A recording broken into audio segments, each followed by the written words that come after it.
Olá, meu nome é Tamires, eu sou acadêmica no curso de Cooperativismo e hoje eu vou apresentar o artigo sobre a entrevista com a Melinha Teles, o nosso projeto pela vida, de Leete Safiotti, a luta feminista. A Melinha Teles é uma escritora e uma jornalista. Tanto nas entrevistas quanto nos livros em que ela publica, todos os assuntos são voltados à história do feminismo, aos direitos humanos, à violência contra a mulher. Então, ela aborda esses tipos de temas como uma militante feminista em seus projetos.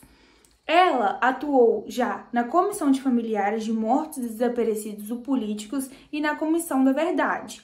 E hoje em dia, ela atua na União das Mulheres de São Paulo e no projeto de promotores legais populares. Todo o artigo foi de suma importância para compreenderem como o livro da Leete Safiotti influenciou até os dias de hoje a vida da Melinha Teles e como ela usou isso na época da ditadura militar. Ela vai mostrar como elas se conheceram, como foi todo o processo, como ela conheceu o feminismo. Tudo através dessa entrevista, para compreendermos também em como o livro da Leete Safiotti se integra hoje nos assuntos atuais. A Melinha explicou em sua entrevista que o feminismo apareceu para ela em 1965, mas nesse ano ela vivia na clandestinidade. Muitas vezes ela foi presa por ir contra o Estado e contra algumas situações do governo, mas não eram sobre assuntos voltados ao feminismo. Diversas vezes ela com a irmã dela foram presas e por isso ela não se entregou no assunto. Em 1975, 10 anos depois, ela foi conhecer o feminismo, porque as mulheres começaram a explicar, aproveitaram o contexto da ditadura militar e começaram a ter voz, e começaram a falar. E com isso, a Melinha Teles passou a compreender melhor e decidiu que queria ser uma militante feminista da ditadura militar.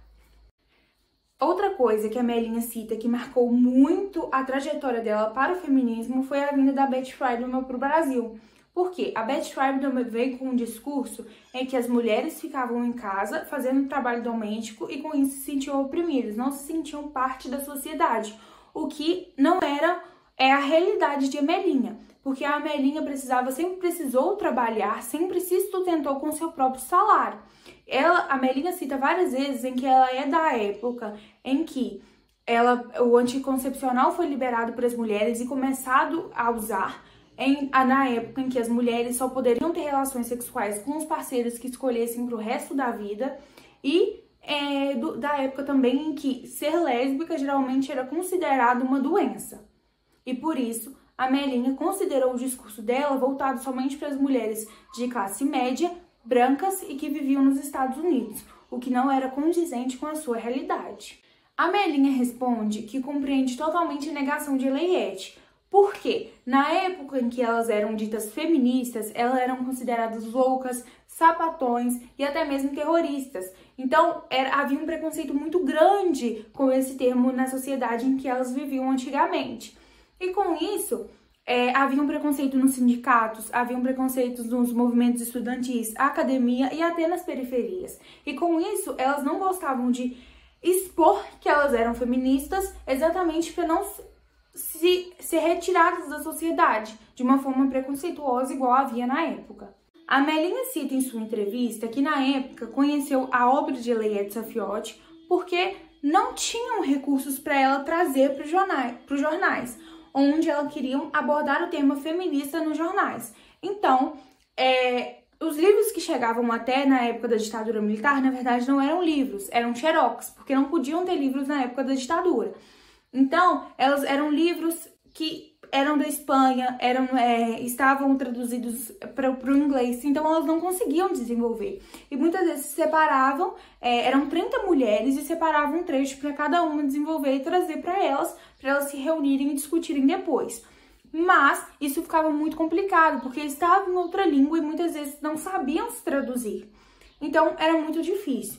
Através daí, ela conheceu os estudantes da USP, em que conheceram a obra da Leete, que é brasileira, trouxe para o Brasil Mulher, para as 30 mulheres que estavam se reunindo para fazer esse estudo feminista. Então, assim, ela conheceu a obra da Leete Safiotti, que foi considerado para ela o primeiro livro feminista, porque foi o primeiro livro em que todas essas 30 mulheres tiveram conhecimento de seus direitos, tiveram conhecimento do que era realmente feminismo e como elas queriam se integrar sobre o assunto. A Melinha cita em que era muito difícil trabalhar no partido PCdoB, porque era de uma doutrina muito machista em que eles não publicavam assuntos sobre mulheres. Sempre que a Melinha vinha com um artigo, vinha com alguma pesquisa sobre o assunto, eles falavam que tinha as outras obras para serem publicadas que eram prioritárias e que aquilo não era no momento. E muitas vezes influenciavam ela a ler livros de homens, ler livros que sejam de autores ditos machistas e com conteúdos também machistas, influenciando ela a trocar o seu pensamento. E assim, também que ela cita mais uma vez em como o livro da Elayette influenciou ainda mais como argumentar com o pessoal do jornal, os homens do jornal, e como ela começou a poder fazer suas escritas nos jornais falando sobre o movimento feminista. A Melinha cita que na sociedade existe o patriarcado e o capitalismo. Ambos foram diluídos e se juntaram, responsabilizando ainda mais a mulher sobre sua opressão. A Melinha cita também o discurso de meritocracia, onde eu quero, eu consigo. E isso na teoria das universidades é muito bonito, porém na prática é diferente. Também citou a relação da Hillary Clinton com o feminismo hoje em dia, onde muitas vezes consideram-se a Hillary Clinton feminista, porém citou também uma parte em que a Hillary Clinton é a favor de guerras. E para a Melinha, ser feminista é ser um movimento de esquerda, onde é a favor da vida. E ser a favor da vida não requer ser a favor de guerras e tudo que vai contra essa posição. A Melinha finaliza, então, sua entrevista falando que nunca viu uma evolução tão grande para as mulheres quanto o que está acontecendo hoje, com a democratização, com as mulheres fazendo a sua luta.